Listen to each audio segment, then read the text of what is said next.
Hi there, this is Ramesh. Welcome back. I've been doing a series of podcasts on some of the people who made a huge influence on my professional career. Have you ever wondered how much of or how long your first boss's coaching stay with you? How long your first boss coaching stay with you? Let's find out. Sometime in September of 1983, yes, ancient history, looks like the beginning of the common era. Yeah, sometime in September 1983, I attended an interview in Pudumjee Paper Mills. Mr. Lobo interviewed me and then hired me.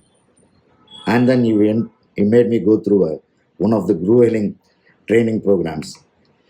I used to I used to learn a lot of testing procedures, and then he made me write them. Though those procedures were there in the manuals, he would say, "You write, you will remember." This was a specialty paper company, so they had tons and tons of specialty testings to do during the manufacture of paper. And then finished the training program, started doing my shifts. If I made a mistake in the night shift, then I had it because I made a mistake, I went home. But then you would see it in the morning, write on note, Ramesh, meet me the next day at 2 o'clock.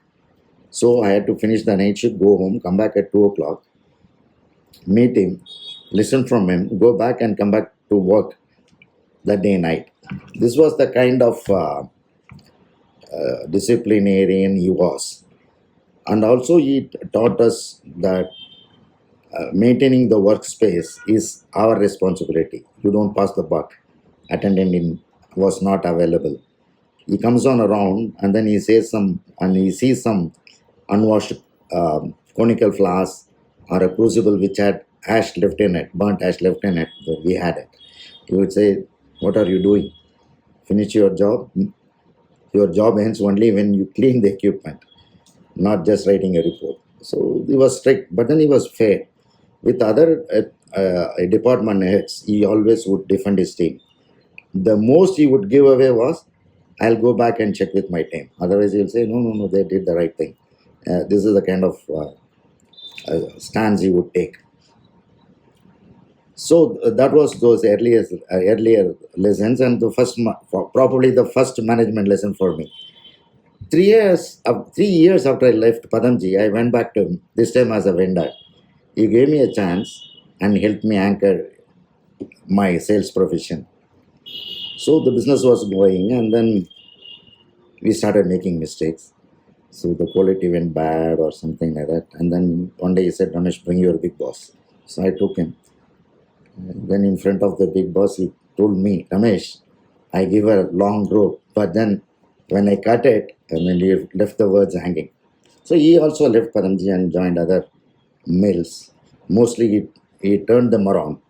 I'll talk about it. So then our relationship continued. So I used to visit him, and then this time we used to have a long chats.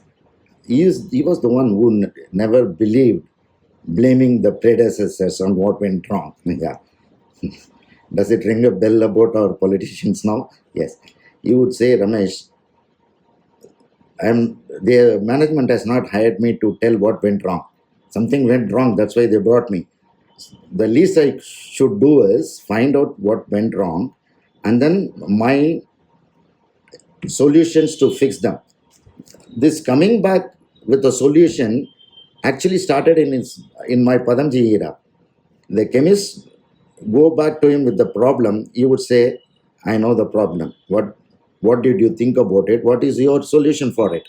This he carried, even when he went out. And he practiced this himself. It's just not he asked us what went wrong and what's your solution for it. He followed the same principle. Ramesh, there was no point in blaming some predecessor. That's not going to help this mill. So that is the kind of mindset he had. Very structured way of thinking. It was a big lesson for me, not to blame somebody. You just do your best. We meet we colleagues meet for whenever there's a chance, and in, inevitably we talk about Mr. Lobo because he was the first boss to most of us.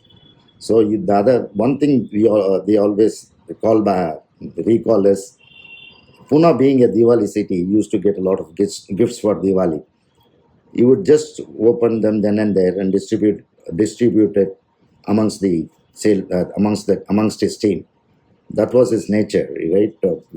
He held himself to very high standards, helped people to grow. Many of the people who worked under him or started their career under him went on really done well in professional life. So